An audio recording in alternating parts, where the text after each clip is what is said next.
Biafrans all over the world rise up against this thing OJUKWU UZODIMA. The West want to use OJUKWU UZODIMA to cause in Biafra land. I keep saying it that one of the things that these British people use to destroy Africa, to destroy most especially Nigeria, is religion. Yes. Oh, some people say, oh, keep your mouth shut there, church and mosque. Excuse me. Before the arrival of church and mosque in Nigeria here, let me not even call Africa, Nigeria was doing great. The corruption, the rate of corruption was not high like this. They came in to make the country. They disguise themselves in religion. They bring religious to us. Oh, they bring free school. If you attend the church, we'll give you free school. Come to mosque, we'll do this and you. And that's what they have used to enslave us to today. These are the same thing OJUKWU UZODIMA is trying to cause in IMO State. Please, before we continue, if today is your first time of joining me, kindly subscribe to this channel. On your notification, share this video to every Biafra. Share this video to everyone to see the atrocity OJUKWU UZODIMA is trying to do in IMO State. Let me appreciate some of you who are supporting me, yes, in sharing video, liking my content, in kind. Thank you so much for your support. I appreciate it. Yes, of course, you will see what OJUKWU UZODIMA. I will show you the evidence to see it. What OJUKWU UZODIMA is doing in IMO State. Yes, of course, I will show you. But before then, let's talk about Samuel Epan in Finland. The situation right now in Finland. Yes, the Finland government are working tirelessly to free Samuel Epan as we speak, because Samuel Epan has no case to answer. They said evidence that, don't forget that everything that happened to Samuel Epan was orchestrated by Nigeria. And most of you that know my opinion, when BIANCA took the positions of a minister, I told you people that this is a trap for Biafrans. That this BIANCA should be put in watch list that is going to play a dangerous role. Yes, of course, they knew why they picked her. They picked her because they felt that she is the wife of a former agitator, a former man who started the struggle with OJUKWU. They can use her to silence the voice. And that's exactly what BIANCA is doing today. Yes, of course, you hear me loudly. We heard BIANCA was the one who fired petitions against Samuel Epan in Finland of detaining Samuel Epan. In fact, according to people, reportedly saying that the BIANCA said that the husband has given up in Biafra. Biafran has been said to, there's nothing like fighting for Biafra referendum sovereignty anymore. That what Samuel Epan is doing in Finland is illegal. And that's why you see that Finland government stood up and took action against Samuel Epan. That's why you could see today Samuel Epan is no more communicating with Biafran. But everything will soon be over, because Finland is not like in Nigeria, whereby the rich men have their says. I keep telling people that if Ekweremadu were to be in Nigeria, he did that havoc by using a poor man picking to harvest his organ to use it to treat his own daughter. Today, Ekweremadu, maybe he will have they will have make him, I don't know what they will have make him. Either he will have still be a senator, or maybe he will have be in one minister or the other in Nigeria. But as we speak, the Western world laws work there. He went to prison, even him and his wife. His wife just got his freedom not quite long ago. Yes, that is where law work. So in Finland, war work. Forget about the petition BIANCA did, or everything he did. Finland will scrutinize it and checkmate everything that happened. They cannot just for that's why I laugh when everybody says, oh, Samuel Epan is coming to join Nnamdi Kanu in Nigeria under the DSS. I keep telling people that why is it that sometimes we don't use our brain? You think that Finland will just bring Samuel Epan to Nigeria? It's not possible. If I thought today Finland, oh, Samuel Epan, you are guilty, or you are in our land, or you are causing a problem in Nigeria, they will try him there. After trying him there, if he's guilty, they will set him to prison there, not in Nigeria. Yes, not in Nigeria. Please, let's go back to what OJUKWU UZODIMA is doing in IMO State. We saw a few days ago the Vice President Kashim Shettima flew from Abuja to Imo State when the president was in Anambra, flew to Imo State. The rest of the Muslim, and they promised that they were going to hand over Imo State to be a Islamic state. And we are saying that these things that Hope Uzodima is doing, did you remember what Hope Uzodima did? Today, who is remembering Hope Uzodima? But excuse me, why is it that these half Igbos are the one ruling Imo State? From Hope Uzodima from Rocha to Korocha to Hope Uzodima. I've told you people with that number. Most of these people that bear Uzodima, that bear Rocha Sokorocha, that bear Kechuku, that bear this thing, most of them are not Igbo. They are half Igbos. Most of them are being pregnated by Fulani headsmen. It is the blood of Fulani that run in them. That's why they prefer to shade the Fulanis than to shade the real Igbos. Look at the case of Moses. The blood of Israel flow in the blood of Moses. That's why you see when the Egyptians having problem with one of the of Israel, one of what is it called? David people. David still went after and buy the Egyptians because the blood flow. How come if these governors, if these leaders, the full blood of people run in them, why will they forsake their own people and begin to take care of outsiders? That is the genesis of the problem. Look at it now in the southeast now. The only governor who can say, oh, it's full-blooded Igbo that is being planted by the Igbo people, not the Fulefu, not the Fulani people who want to use it to actualize their dream, is Alex Oti. And that's why you see that Alex Oti is quite different from the rest of them. Look at what Hope Uzodima is doing. Do you think it is possible to turn Imo State to Islamic State overnight? Why are you forcing religious on people? Look, have you seen now that the Saudi Arabians now, they are waking up? They've seen the way the Westerners, the British are doing to conquer Africa. It's through religion. And that's why the Arab country now, they have wake up. Do you see, if you are a lover for football, you see the way this Arab world now are spending money on Africa players to buy them to their place. So they will also enforce their culture, their religions on them, so that when they come back home, they can be preaching their religions to their people. And that's why you see the Arab approach Abraham Traore. Abraham Traore is a Muslim for goodness sake, but if not for his name, you will not know Abraham Traore is a Muslim or is a Christian. It's not about religion, it's about making the people to be happy. The people, really, we met religion in this world. Nobody was born with Bible. Nobody was born with Quran. We came into the world, we decided the type of religion we want to practice. We decided, oh, let me practice Muslim, let me practice Christian. Why are you bringing religion before humanity? Humanity first before religion. Can't you see that these people want to destroy Africa? Oh, Saudi Arabia, we want to build thousands of mosques in Burkina Faso. Excuse me. And the Burkina Faso, Abraham Traore told him, we don't want mosques. What we need here, we need hospital, we need schools. You people have used religion to destroy Africa.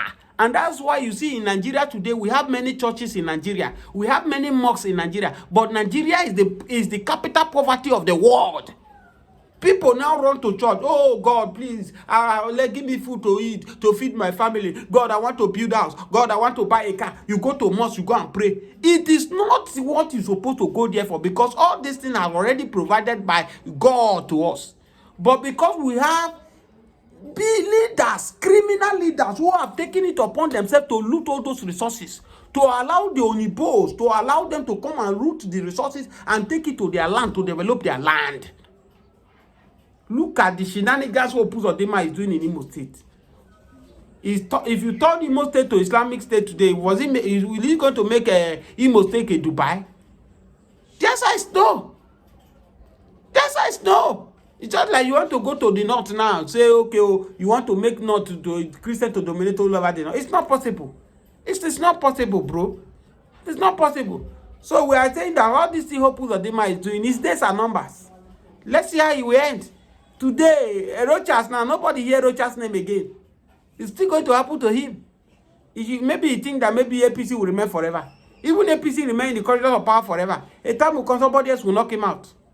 He produced Valentine Ozugo in the primary election for Anambra. They didn't knock him out. They knocked him out. You should know that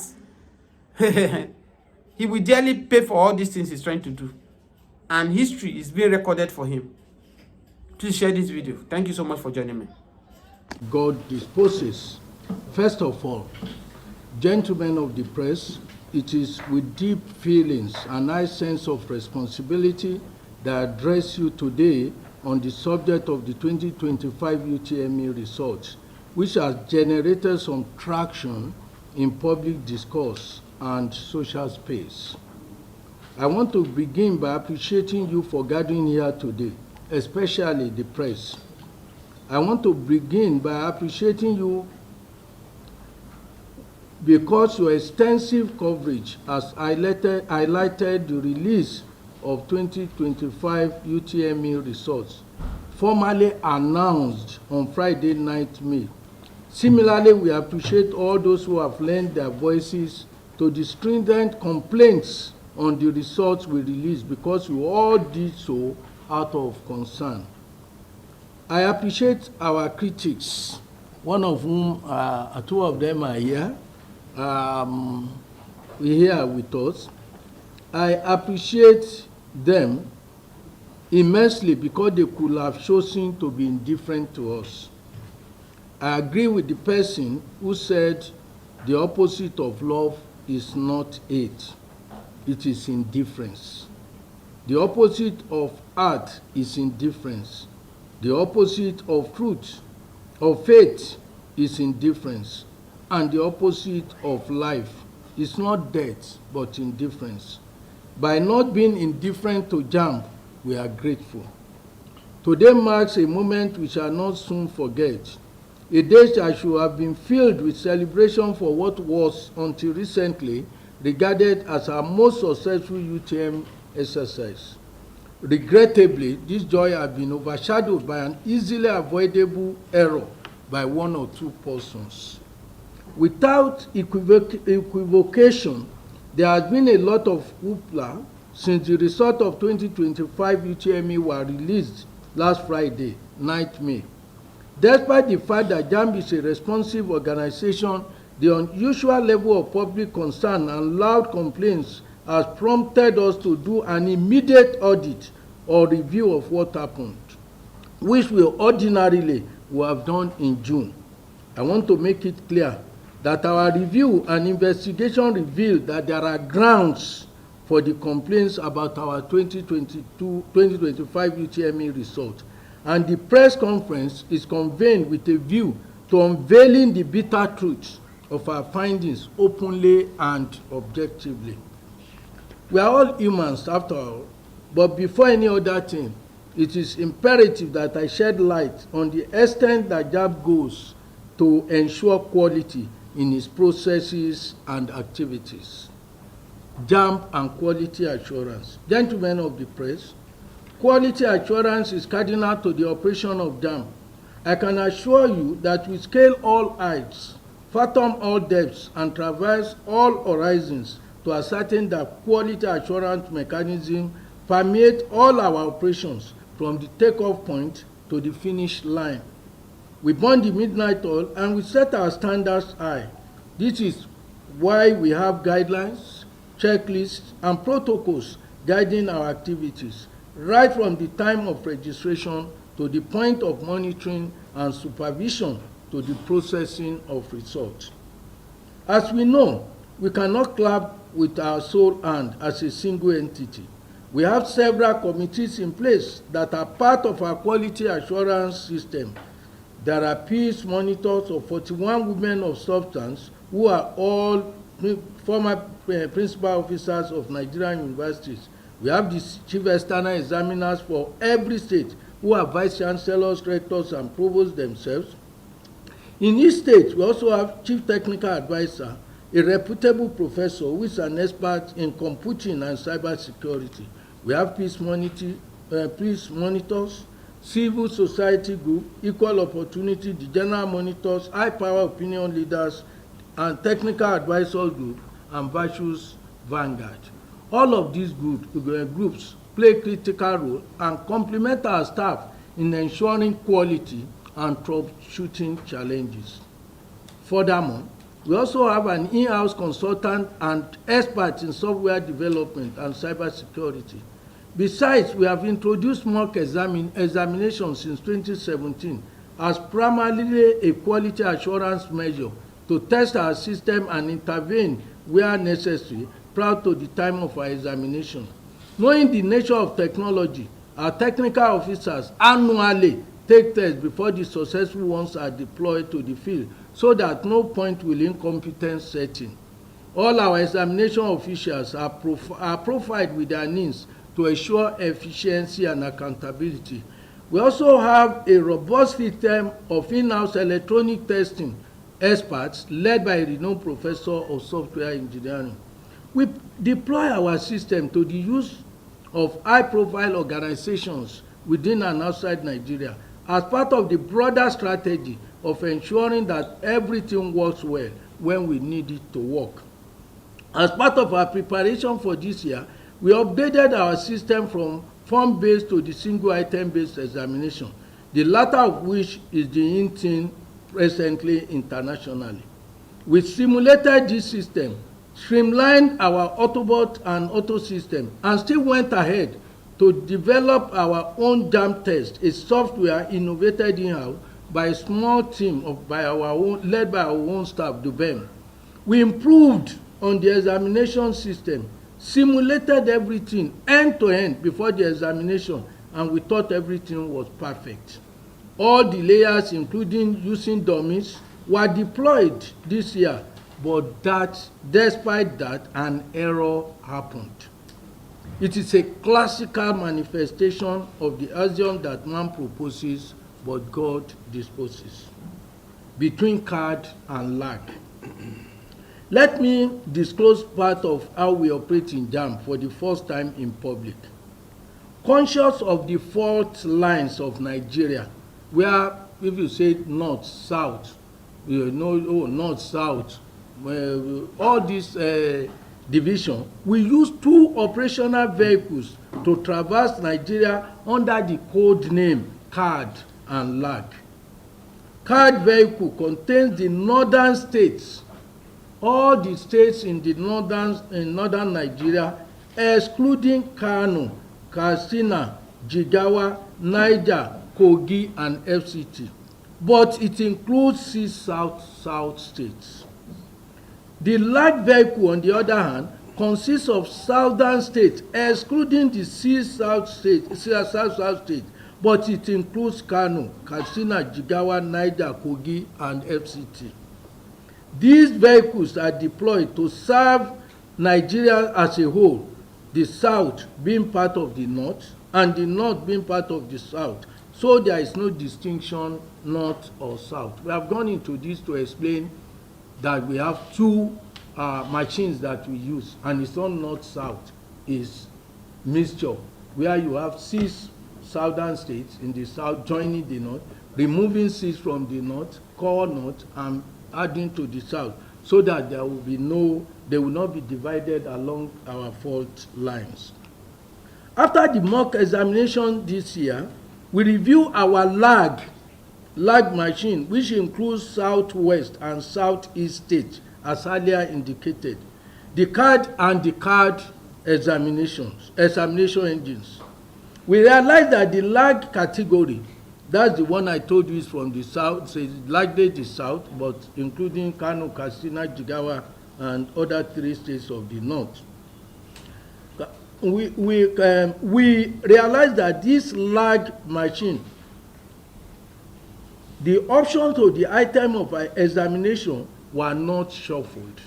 That is, the answer to this question is A, you would say as A for every student, which was not part of what we used to do. What is A, option A to you, will be B somewhere, it will be C to some other, but this one just stagnated. We insisted that the shuffling must be effected so that everything can be won. After this was done, we tested the update as usual, and we were satisfied. We thereafter still did what we call dummy. We did the dummy, a simulation, a day before the examination. Everything seemed to be okay. In other words, we believe we were ready to deploy the items after some layers of testing the processes. However, on the second day of the examination this year, which was Friday, April 25, we discovered that there was some omission on the items within the lag category. An update for correction and grading adjustment was instantly made, and it was tested on Saturday, Sunday, and Monday. The update was applied after 12 a.m. on Tuesday on Tuesday morning, and it was successful. This was why all examinations across the country from Tuesday to the end of UTME had no problem. To correct and re-upload the responses, the results from the server of each center, from lag, for the pre-Tuesday glitch, the service providers concerned with the result were deployed to effect the patch, but there were patch errors in some centers, that's some centers, for the first 3 or 4 days in only 2 locations. In simple terms, what I'm saying, while 65 centers, that is 206,610 candidates were affected in Lagos zone, comprising only of Lagos, 65 centers, 206,610 candidates. 92 centers, i.e. 173,387 were affected in Owerri zone, which includes the southeast states. In terms of states, 5 states of the southeast were affected, but in terms of number, over 200, all of them coming from Lagos State, were affected, but 173,387 from the southeast states. In clear terms, in the process of rectifying the issue, the technical personnel deployed by our service